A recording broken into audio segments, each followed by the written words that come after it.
আলহামদুলিল্লাহ। কোরবানি আকিকা পার্থক্য।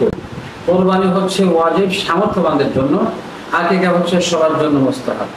কোরবানি গোশত 3 ভাগ করার জন্য, 1 ভাগ নিজে, আরেক ভাগ আত্মীয়ের মধ্যে, আরেক ভাগ অসহায় মানুষের মধ্যে বিতরণ করা। আর আকিকাটা 3 ভাগ করলে অসুবিধা নাই, 4 ভাগ করলেও হবে। একটা অংশ রেখে বাদ বাকি অংশটা খাওয়াই দিলে ভালো, রান্না করে দিয়ে দেওয়া যেতে পারে, কোনো অসুবিধা নেই।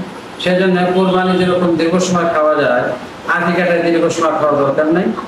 আকিকা বিত্তবান বিত্তহীন সবার জন্য পরিবারের পক্ষ থেকে, আর কোরবানি হচ্ছে সামর্থ্যবান, যাদের সামর্থ্য দিয়েছেন আল্লাহ তাদের জন্য এটা ওয়াজিব। এটা অবশ্যই করতে হবে, 72 ঘন্টার মধ্যেই কোরবানি শেষ করতে হবে। আর আকিকা বছরের যে কোনো সময় দেওয়া যায়, সবার পক্ষ থেকে গার্জিয়ান, সন্তানদের পক্ষ থেকে গার্জিয়ান এটা দায়িত্ব পালন করবে।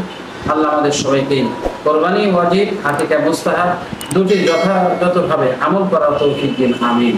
আমা আলাইনা ইল্লাল বালাগ।